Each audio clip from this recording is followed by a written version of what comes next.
Autothérapie de structuration du business. Donc le but de cette vidéo aujourd'hui, c'est juste de parler, que je parle face à la caméra et que je conscientise ce que je vais faire. Tout ce qu'il y a dans mon esprit, c'est un bordel, je vais conscientiser. Je suis en train d'ouvrir la boîte, la SAS, parce qu'actuellement, avec le chiffre d'affaires actuel, sur la micro-entreprise, c'est pas rentable, ça fait perdre de l'argent parce que je paye des charges sur le chiffre d'affaires. Donc, euh, donc ça va être très compliqué, c'est pas rentable à cause de ça. Et c'est le cas pour les derniers mois.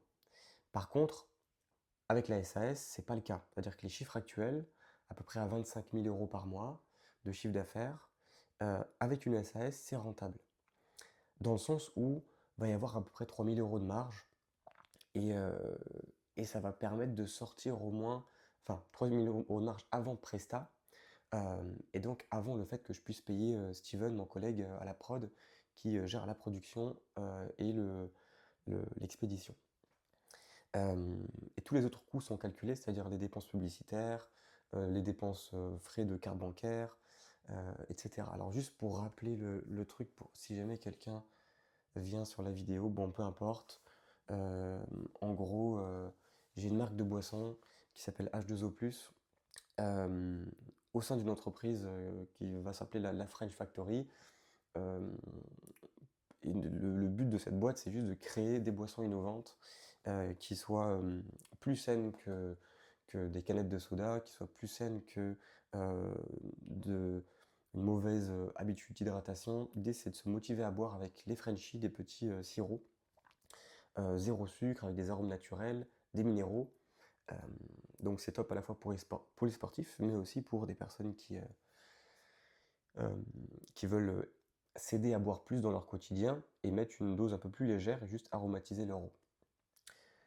Donc, donc voilà. Et à l'avenir, j'aimerais beaucoup, là, dans les prochains, enfin, à 6 mois, 1 an, j'aimerais le plus vite possible, ça me fait kiffer, mais j'aimerais faire des canettes et donc des boissons. Des boissons, une boisson riche en fibres et des energy drinks à base de thé.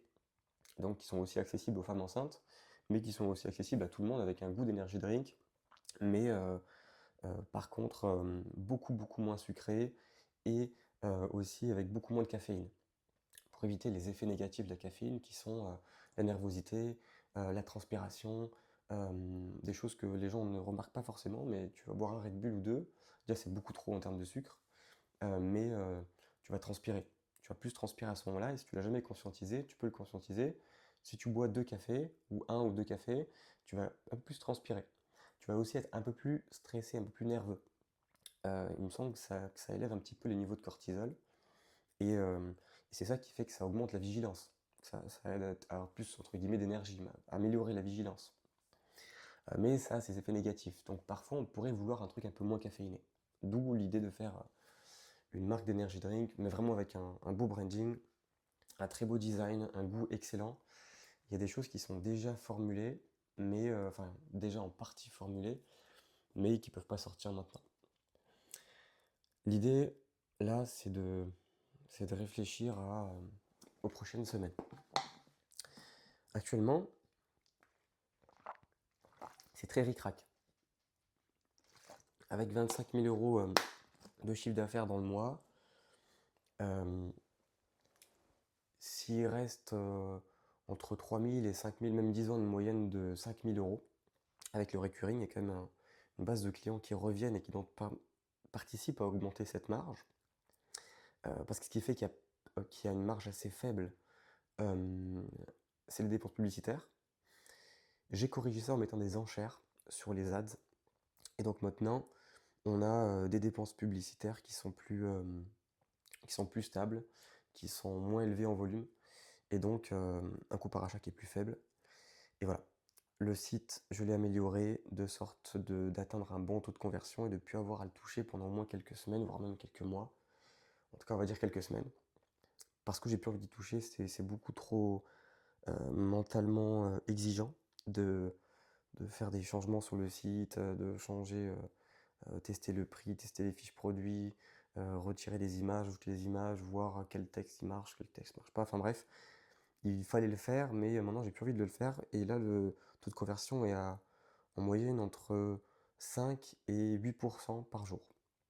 Et la moyenne, ça doit être 6%, alors que c'était à peu près 4% il y a 3 mois. Donc ça a nettement amélioré avec les dernières modifications. Et ça, c'est positif, ça permet d'avoir une bonne base euh, pour continuer de manière, voilà, maintenant à plus se concentrer sur le site, mais de gérer le reste. Et le reste, c'est quoi? C'est la production. C'est la production, faire en sorte avec mon collègue Steven que tout se passe bien et qu'on arrive à produire ce qu'il faut produire. Et là, actuellement, en fabriquant, parce qu'on fabrique du coup ces fioles, euh, on en a besoin d'à peu près 1500 par semaine au rythme actuel. Et on en fabrique 1500, mais il y a des semaines où peut-être on va en fabriquer 1200, ou on va en fabriquer. Enfin voilà, il faudrait qu'on augmente, donc il faut dire aussi de la trésorerie, même si ça va être possible, c'est possible. Je peux piocher un peu dans la trésorerie pour en prendre, mais on va peut-être avoir besoin d'externaliser un petit peu, mais aussi maintenant de planifier bien le travail de Steven, de voir à quel moment est-ce qu'il a envie de produire, à quel moment est-ce qu'il ne veut pas produire, ou ne peut pas produire, par rapport aux moyens actuels. Lui, il travaille dans un labo, un petit laboratoire qu'il a chez lui, et, euh, et ce labo, il doit faire, je sais pas moi, 20 ou 25 mètres carrés. Et, euh, et, et le problème, c'est que par exemple, entre les expéditions et la production, il faut nettoyer tout le labo, désinfecter tout le labo. Donc c'est à chaque fois un gros travail. Donc ça fait que c'est pas possible de produire toutes les après-midi et les matins faire l'expé. Enfin bref, il faut trouver différemment. Et voilà. Là, il faut trouver la stratégie pour pouvoir produire plus. En tout cas, c'est possible. Externalisation. Je bosserai peut-être avec une boîte qui fait du conditionnement et qui va conditionner du coup euh, le concentré qu'on va envoyer sous forme de bidons. On va envoyer des bidons de 20 litres et au lieu de nous-mêmes faire le... Parce que nous actuellement, alors bon là j'ai une machine ici, mais on fait nous-mêmes le conditionnement. C'est-à-dire Steven va prendre les fiches de recettes, il va euh, ajouter les ingrédients un par un qui sont au labo. euh, il les met dans des bols, etc. Machin. Il les met dans la marmite avec la quantité d'eau nécessaire. Il va faire monter en température pour pasteuriser le mélange. Une fois à un degré différent, il va euh, ajouter le reste des ingrédients. Et ensuite, on commence à faire le conditionnement. C'est-à-dire qu'on prend des machines. Alors, j'en ai trois. J'ai acheté trois machines. Je vais te montrer ça. Je suis pas très en forme actuellement parce que je suis malade. J'ai une grosse bronchite. Et du coup voilà, mon énergie n'est pas à un très haut niveau, mais on s'en fout. Euh, voilà, c'est des machines comme ça qui permettent de...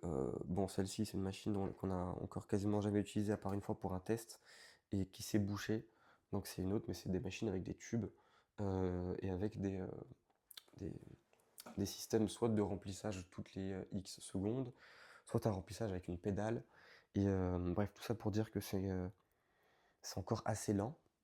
Et actuellement, en 5-6 heures à deux, on peut produire un nombre de fioles qui est d'à peu près 1200. 1200 fioles en 5-6 heures. Mais on peut pas faire des prods comme ça tous les jours.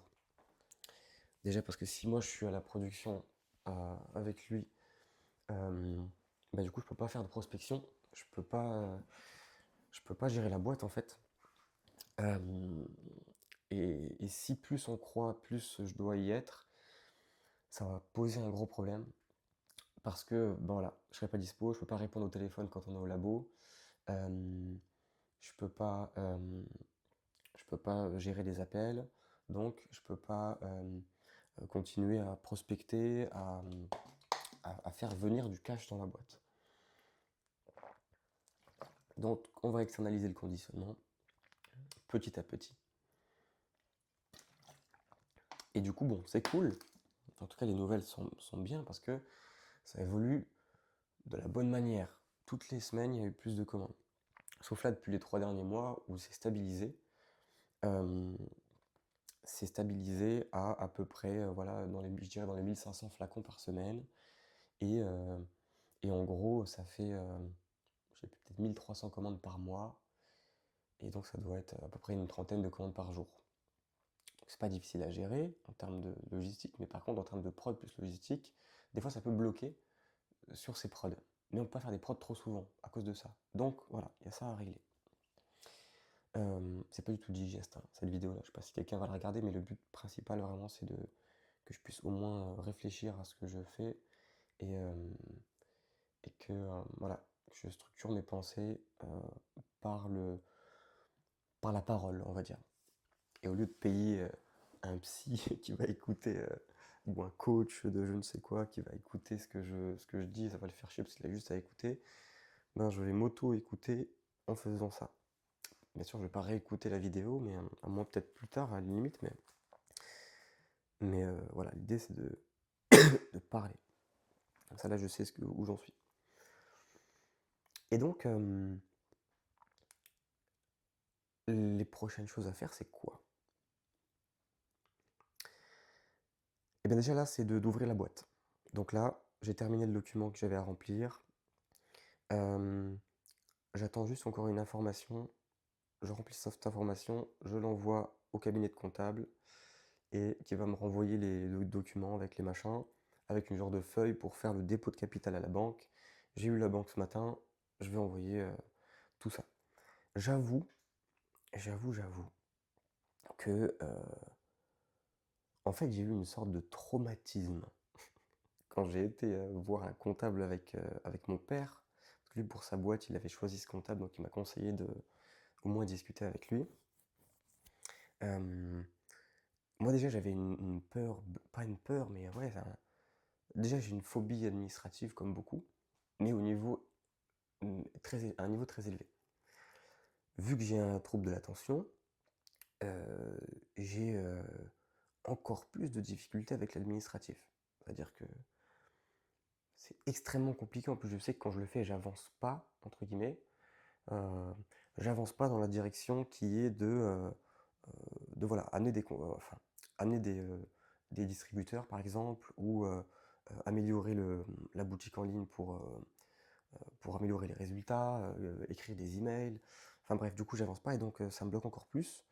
Mais voilà, là, c'est obligatoire pour pas creuser plus le, la dette pour mes charges avec la micro-entreprise.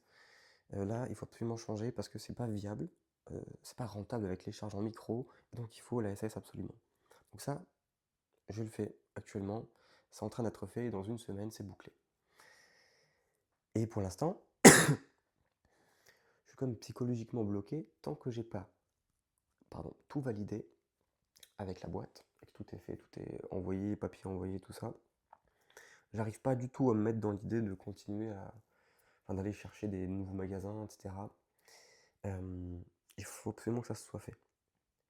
Et une fois que ça s'est fait, il faut aussi, là actuellement, je suis dans la période de structurer dans ma tête et sur un plan euh, comment on va gérer la prod. Parce qu'il y a quand même des fois où même des magasins existants, là, on a 2 bureaux de tabac qui distribuent, on a 2 magasins, un Carrefour Contact et un Intermarché Super et une pharmacie. Et à chaque fois, quasiment, c'est arrivé que il fallait que j'envoie, enfin, que je discute avec eux pour qu'ils passent commande. Ils passent commande, ils repassent commande par exemple. Et vu que c'est des grosses commandes, ça prend d'un coup beaucoup de stock et on n'a pas assez de stock. Donc en fait, il faut produire plus. Mais je pense que j'avais ce blocage-là où j'y pensais pas, où je voulais pas y penser, parce que je me disais que voilà, s'il faut produire plus, ben, il faut que je sois à nouveau en prod. Si je suis en prod, je peux pas envoyer euh, de contrats, je peux pas bosser, je peux pas. En plus, ça c'est le matin. Et produire le matin, c'est compliqué parce que du coup, moi je bosse plutôt la nuit. Euh, et c'est pas que je veux pas le faire, dans le sens où je pourrais très bien le faire, me placer plusieurs jours à produire, mais voilà, c'est pas possible, c'est pas viable, parce que l'objectif là, c'est de faire croître la boîte. Et, et c'est même une obligation de faire croître la boîte. Aussi parce que voilà, justement, là il va falloir que euh, je règle des charges, j'ai des choses à régler. Il faut absolument qu'il y ait de l'argent, que je puisse me verser un salaire, même si c'est pas beaucoup. Je prends une partie de salaire régler les choses que j'ai à régler de mes étalonnements de- de- d'impôts et du URSSAF, qui sont étalonnés, et, euh, et d'autres à déclarer, etc. Puis ensuite à étalonner une bonne fois pour toutes et que ce soit tout bouclé. Mais il y a tout ça à régler et c'est un gros challenge. C'est un gros challenge, c'est psychologiquement très compliqué parce que euh, faut trouver comment faire ou quoi, comment pour pouvoir tout bien gérer. Mais là, l'objectif, c'est de mettre tout ça au clair, de faire les choses parfaitement pour que je puisse, voilà, régler ces charges-là, passer sur la SAS, ne plus avoir du coup ce creusage qui se fait, voilà. Mais maintenant, la boîte est là, et cette boîte-là a une capacité de scaling qui est très élevée. Et moi, à la base, ma boîte, c'était, enfin, mon activité quotidienne, c'était la voix off. J'en fais encore, mais j'ai délégué une grosse partie pour pouvoir me concentrer sur H2O. Pourquoi? Parce que j'aurais pas eu assez avec la voix off pour pouvoir régler justement ça, régler ces charges. Et j'aurais pas eu. Enfin voilà, j'aurais pas eu de quoi régler ça. Il fallait absolument que j'ai un plus gros revenu, et donc un projet plus ambitieux. Et, euh, et aussi, surtout, et et il y a l'IA qui arrive, et j'ai des contrats qui sont partis à cause de l'IA. Et il y a des contrats qui vont partir, voire peut-être même que dans 6 mois, un an, on ne sait pas à quel moment, mais boum, il y a encore une technologie encore. Enfin, ça s'est déjà amélioré, mais énormément. Si on regarde les voix anglaises, les IA en anglais sont dingues. Des IA en français qui sont moins accessibles au public, mais qui sont accessibles quand même, font de la narration audio de livres, mais comme si c'était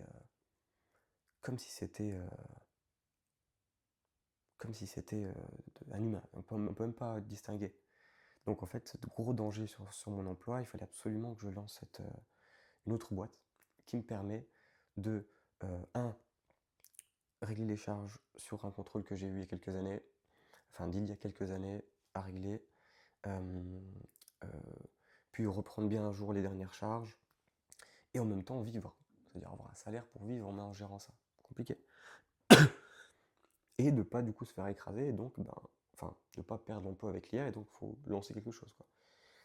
Euh, et donc c'était au même moment là où, voilà, H2O arrive, enfin, l'idée d'H2O arrive, et donc c'était il y a 2 ans.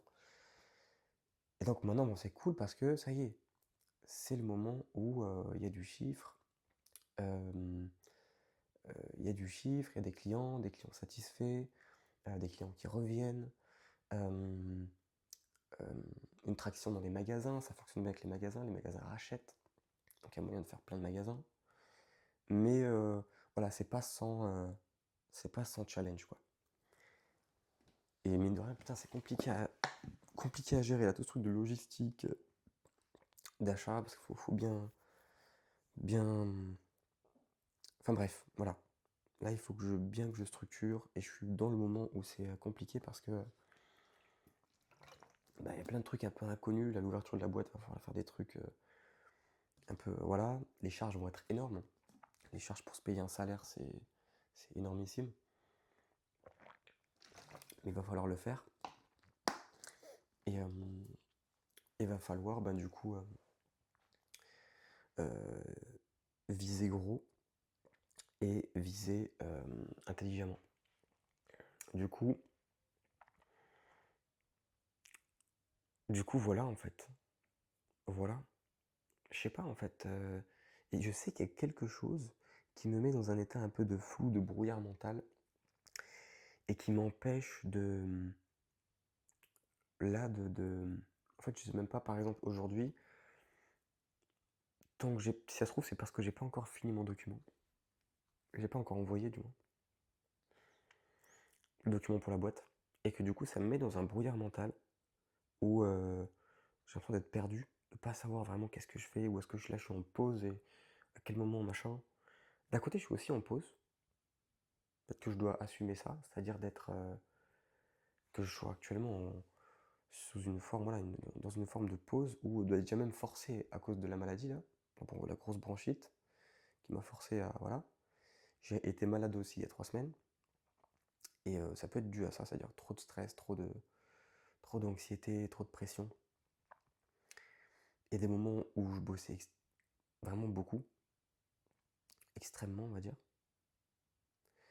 Euh, Où donc du coup, par exemple, il y a pendant des semaines et des semaines, ou voire même des mois là, dans les derniers mois, même si ça paraît pas, mais j'étais du matin 10 heures jusqu'au soir 2 heures du matin, 3 heures du matin, 4 heures du matin, minuit 30 si j'avais de la. Des fois je m'arrêtais à minuit, 1 heure, quand j'étais sage, quand j'avais l'impression de me coucher à une heure normale, mais en étant vraiment non-stop, tout le temps. Mais, et du coup, je pense que c'était vraiment trop. Trop, puis avec énormément de tâches, passer de telle tâche à telle tâche, tac, descendre en bas, tac, régler un souci, bim, hop, tac, descendre en prod, revenir, partir avec les colis, aller livrer les colis, répondre à un client, bam, sur la route, il y a un truc, il y a un appel, un client qui appelle, oh, il y a un ingrédient, tac, tac, un ingrédient qui manque, putain, j'ai pas prévu tel truc, ok, j'appelle pour recommander, j'appelle, c'est parti, truc, machin, bam, problème avec la facture, faut régler telle facture, bim, ah oui, il y a un retard sur ça, il faut faire ci, ça. Euh, ok, les publicités, c'est pas rentable, donc il faut changer euh, il faut trouver pourquoi. Alors, il faut analyser, tac, tac, tac, tac, tac. Ok, bon, c'est toujours pas rentable, il faut changer les trucs sur le site. Bim, ça casse ces trucs, c'est encore moins bon. Faut revenir en arrière, faut retrouver un autre truc. Mais en même temps, bam, un autre message client, email, email. Euh, donc, plein de trucs dans tous les sens. Ce que j'ai fait pour corriger ça, entre guillemets, c'était de commencer petit à petit à déléguer.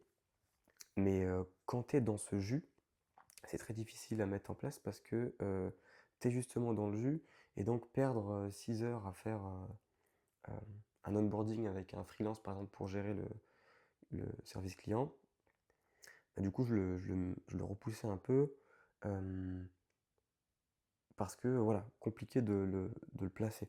Surtout que moi dans ma tête je me disais, quitte à être encore comme ça, il faut absolument qu'il y ait un bon taux de conversion et que ce soit rentable. Et finalement, c'était des mois et des mois et des mois après que c'est devenu rentable, encore rentable, sous base de fiscalité avec SAS. Et donc de payer les charges sur payer, enfin voilà, de ne pas avoir de charges sur le chiffre d'affaires global. Euh, et là, et donc après, bah, j'ai délégué du coup le service client, donc ça a beaucoup aidé, même si pas à 100%. J'ai encore des emails que je traite, des messages Facebook, des commentaires. Mais là, il faut bientôt que je mette un email aussi pour qu'il ait l'email. Et en fait, je pense que ce qui va m'aider, ça va être de me décharger de choses plutôt que de me charger de choses. Et même quand je m'imagine, par exemple, là, dans les prochaines semaines, faire de la prospection pour appeler des magasins et leur dire de distribuer Frenchy, enfin leur proposer de distribuer Frenchy, j'ai pas trop peur sur la conversion, c'est-à-dire sur le fait qu'ils vont vouloir la distribuer parce que ben, le Intermarché ça part très bien, le Carrefour ça part très bien, c'est des petits magasins en plus. Donc même des gros magasins vont enfin, ont intérêt à vendre le produit, tout simplement. En plus, c'est un produit local parce que je vais commencer avec tous les magasins locaux. Donc il y a intérêt parce que ça fait de l'argent, ça fait des ventes. C'est pas juste un produit local et quand on le met dans les rayons, ils vont pas. Euh, Ça vend, donc les magasins sont contents. Donc je sais que si je contacte un autre magasin, ça va se vendre aussi. Sans même de publicité, ça se vend aussi. Parce que les gens voient la PLV, aromatisez votre eau, enrichissez votre eau, avec les informations, machin, les minéraux, la vitamine C, des arômes naturels, des fruits qui volent, machin, hop, les flacons, et voilà. Euh, mais voilà, j'ai l'impression, peut-être que c'est mon cerveau, ma conscience, je sais pas, qui veut m'éviter que je re-rentre dans un cycle à être trop dans le jus. Pourtant, quand je suis dans le jus comme ça, je suis pas très efficace parce que je suis un peu partout en même temps. Ok, il y a des fois où il y a des fois en fait où c'est la nuance, c'est qu'il y a des fois où c'est obligatoire. C'est-à-dire sur les premiers mois du projet ou des fois les premières années, bon, c'est obligatoire quoi. Et puis après, des fois pendant quelques semaines, quand il y a un nouveau truc qui est mis en place, c'est aussi obligatoire de nouveau charbonner plus parce que tant qu'il n'y a pas une personne en plus dans l'équipe, par exemple, ou une machine en plus, ou ou tel truc, ou externaliser telle partie, euh, ou voilà, bon, bah, à ce moment-là, il faut. Mais peut-être qu'il y a un truc inconscient en moi qui veut pas que je retourne vers cette forme de travail trop sous pression et trop dans tous les sens, mais qui était nécessaire. Elle était nécessaire parce que ça a permis de. Si j'avais pas fait ça, ça aurait pas le même taux de conversion qu'aujourd'hui. Enfin, il n'y aurait pas le même taux sur la boutique. Donc, les pubs n'auraient pas été rentables. Donc, ça aurait été pas viable. Donc, ça aurait été encore plus stressant. C'était un moment à pousser, mais maintenant, je me dis peut-être qu'il faut que je n'y retourne plus et que je fasse de manière un peu plus structurée les choses. Et donc, même pour la prospection des nouveaux magasins, pendant quelques jours, je vais appeler des magasins. Je vais leur proposer les produits, je vais écouter ce qu'ils disent, etc. Je vais leur expliquer les résultats dans les autres magasins pour qu'ils puissent se projeter. Enfin bref, un argumentaire sales normal. Et ensuite, je vais bosser avec des freelances qui vont appeler des listes de magasins et qui vont leur proposer tout simplement les produits et qui vont leur dire d'acheter sur la boutique. Et je vais faire en sorte qu'on achète sur la boutique directement, sur la boutique en ligne. Comme ça, il n'y a pas à gérer. Parce que là, je me dis justement déjà, merde, si j'ai pas un système où les pros peuvent commander facilement à tel endroit ou qu'il y a un freelance qui m'aide, eh bien, je vais crouler sous ces trucs-là de toujours changer. Parce qu'en fait, je suis pas dans un bureau posé tranquille, en train de recevoir un appel. Ah, bonjour, machin. Ah oui, pas de souci. Écoutez, bah là, je vous fais tout de suite, machin. Euh, c'est toujours le chaos. Et donc, je peux pas me projeter à à travailler avec les pros et à ce que ce soit pas quasi parfaitement automatisé et et que je n'ai pas à gérer du tout la partie opérationnelle de l'achat, voilà. Je peux gérer la partie questionnement, etc. Mais que je vais préférer gérer avec un freelance qui sera commercial indépendant. Et ce commercial indépendant va gérer cette partie-là, mais va aussi pas trop parler de. Il va pas faire un devis et tout, prendre 1 heure pour faire un devis pour tel truc. Parce que ça aussi, moi actuellement, c'est ce que je fais. Même si je le fais avec la boutique, mais quand même un peu à la main. Mais ça va être encore plus simple. Et il va le faire voilà, sur la boutique. Et il faut qu'il y ait très peu de friction. Et qu'ensuite, dès que le magasin il a besoin d'à nouveau des produits, il n'a même plus besoin de contacter le commercial. Il va juste sur le site et il commande. Il va sur le site, sur son compte pro, il commande. Je ne sais pas encore comment je vais le faire. Je sais pas si. Je pense qu'il y a des applications Shopify qui permettent de le faire. Il y a aussi, j'ai vu le plan Shopify, qui est un plan Shopify mais à plus de 2000 balles. Donc je ne vais pas prendre ça. Mais qui permet d'avoir un espace B2B sur Shopify. Je sais pas pourquoi ils l'ont fait tellement cher. Mais du coup, bon, je vais pas prendre ça, mais je vais faire un truc un peu similaire où voilà, les pros peuvent se connecter et commander leur Frenchie à tel prix par unité. Et c'est pas le prix public que les autres retrouvent sur le site actuellement, là sur la boutique en ligne. Euh, et voilà sur quoi je dois travailler. Et du coup, j'en viens à une révélation là.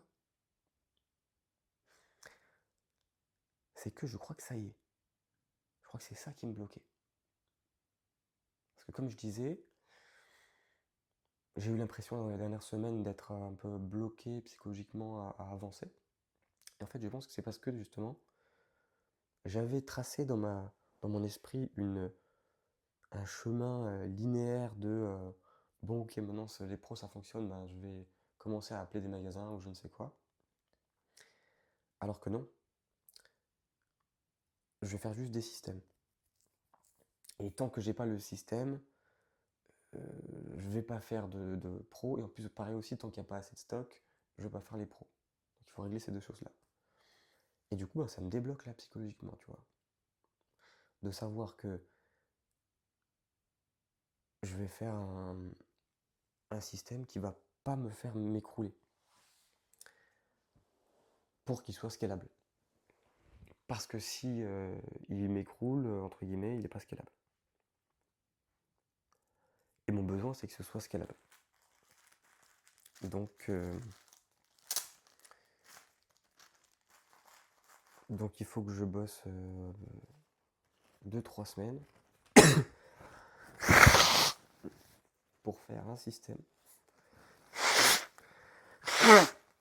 Parce que imaginons, si je bosse 2-3 semaines à appeler des commerciaux là, appeler des magasins. Je vais les appeler, je vais ensuite passer plus de temps pour faire la fiche client, le fait de les commandes et tout. Puis je vais devoir, moi, continuer à appeler de manière régulière tous les magasins.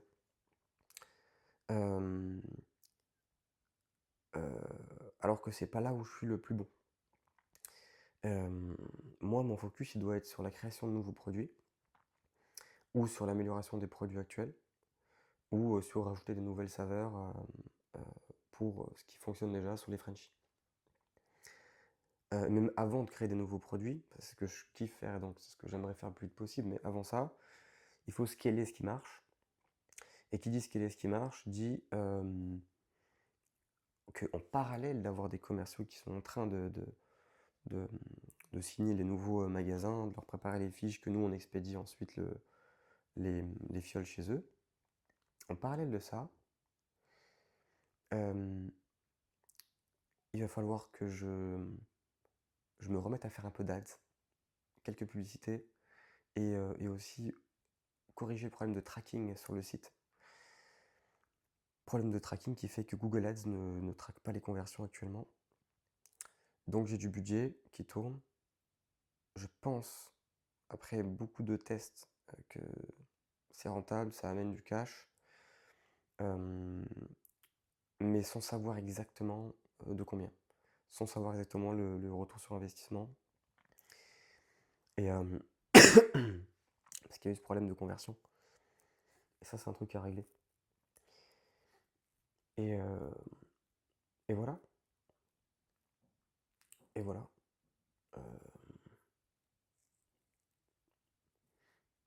Voilà, il faut créer des systèmes. Et créer des systèmes, faire en sorte que la prod se passe bien, qu'on arrive à suivre en stock. C'est encore compliqué. En fait, là, c'est un croisé de 2-3 trucs en même temps qui fait que voilà, je me dis, bon, c'est quand même du boulot, il y a plein d'arbres dans tous les sens, de trucs à faire.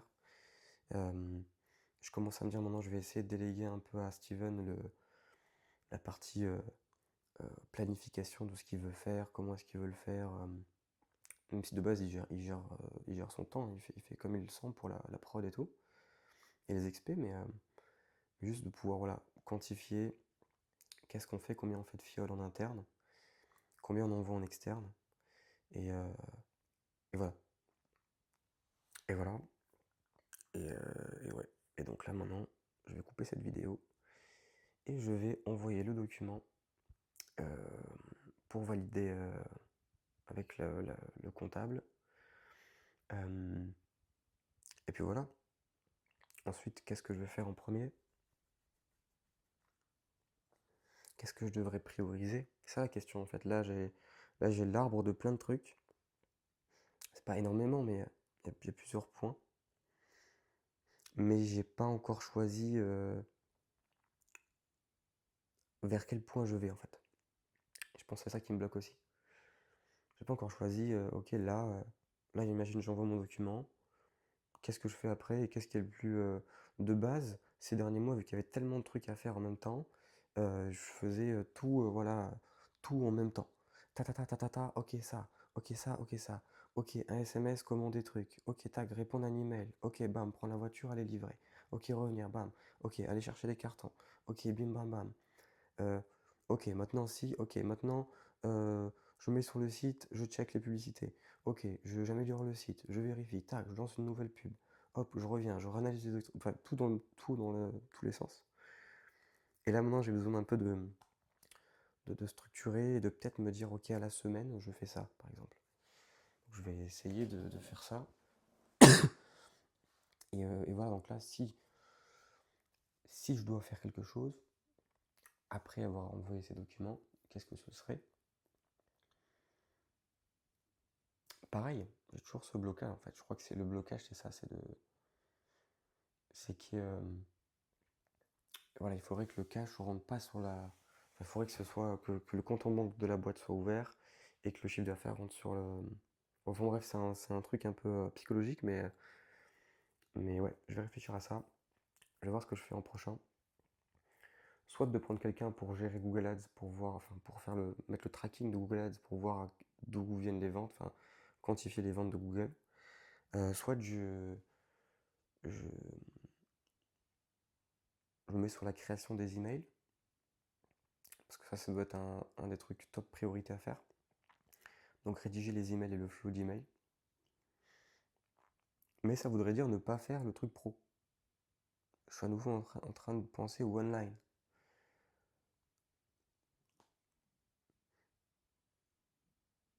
C'est ça aussi, voilà. Je crois que c'est ça aussi qui me fait flotter. C'est d'avoir un peu. Parce que moi en plus je connais pas du tout le monde. Enfin, voilà, le monde du B2B, c'est pas un truc. Enfin, une fois que c'est fait, c'est-à-dire là, c'est là, le produit il est là, le produit il vend, le magasin il vend, il est content, il rachète. Voilà, il y a rien de. Il y a que un process qui va être maintenant qui va servir. Voilà. Il y a juste à mettre un process en place. Et donc, je sais pas, il y a comme un bug où je sais que je dois le faire, mais je le fais pas. Euh, euh, Il y a aussi d'autres trucs à faire en online. Le online est très important parce que la pub, elle fait de la pub pour le physique. Faut mettre le pâté là-dessus. Et donc moi je sais que je dois plus me concentrer sur le online que sur le physique. Mais je dois mettre en place ce process sur le physique. Mais je peux pas le faire maintenant parce qu'il n'y a pas la boîte. Vu qu'il n'y a pas la boîte, il n'y a pas encore tous les papiers, le numéro de tirette et tout. Vu que j'ai pas le numéro de tirette, je peux pas euh, faire de nouvelles factures pour les pros et donc je peux pas travailler sur le pro. Voilà. Mais je peux travailler un peu sur le online ou au moins régler quelques problèmes. Donc je crois que je vais faire ça. Je vais régler le problème du coup du online. Le pro pour l'instant c'est en stand-by jusqu'à ce que la boîte soit ouverte. Et je vais régler uniquement maintenant des petits trucs sur le online. Je me laisse aussi un peu de temps, même si là je suis pas du tout productif. Je me laisse du temps. Je continue de me reposer un peu, même si c'est pas. Voilà. L'élastique est encore un peu en. Voilà. Euh, et, et voilà. Je vais finir de guérir de cette grosse bronchite là. Essayer de bien mettre en place des structures, des systèmes, pour pas re-rentrer dans des périodes de bordel. Travailler, ok, mais je veux dire juste pas que ce soit trop dans tous les sens. Et, euh, et voilà, tout simplement, hein. Donc ça n'avance pas trop, mais je crois que je mets justement trop cette pression d'être là en train d'avancer. Alors que voilà, bon, on va y avoir un délai avant d'avoir les documents, de la boîte. Tant que j'ai pas ça, je peux pas faire les pros. Tant que j'ai pas ça, je peux pas aussi changer tout sur le site, parce que je dois tout changer pour mettre après que les factures s'envoient avec la nouvelle, avec les nouvelles adresses, SIRET et tout sur les factures, la TVA, mettre en place tous les trucs de TVA sur le site. Enfin, wow. En fait, c'est tellement un bordel que ça me le troue l'esprit en fait. Voilà, je suis comme d'hab en fait. Là, je suis dans le moment où je sais que je vais rentrer dans une période de cassage de tête sur quelque chose, et là, c'est sur l'administratif. Alors, autant quand c'était sur faire des étiquettes produits et tout, ça pouvait prendre 4-5 jours de boulot intensif. Et je procrastinais parce que je savais que c'était du boulot très intensif qui allait demander d'être plusieurs heures sur la même tâche et de ne pas pouvoir s'arrêter entre, sinon l'attention elle s'arrête. Enfin bref, c'est ça la complication quoi. Donc là voilà, j'y vais tranquillement, j'envoie ces documents et voilà. Putain, bon, je pense que je vais poster ça, mais effectivement, j'espère qu'il y a pas un malade mental qui a regardé toute cette vidéo. Je pense pas que ce soit le cas. En tout cas, ce que je vais faire avec cette chaîne, c'est que je vais continuer de poster comme ça pour réfléchir à haute voix, même quand il n'y a rien de spécial. Sauf si je vois que quand je réfléchis à haute voix, je répète trop les mêmes choses. Mais en même temps, ça pourra me permettre de conscientiser que je répète et que machin. Donc je sais pas. Je devrais quand même le faire, je pense. Et voilà, tout simplement. Bonne, bonne journée à vous et à moi. Et puis, vu que c'est quand même un journal intime, hein, et que je parle tout seul, hein, globalement, là. Et du coup, voilà. C'est parti.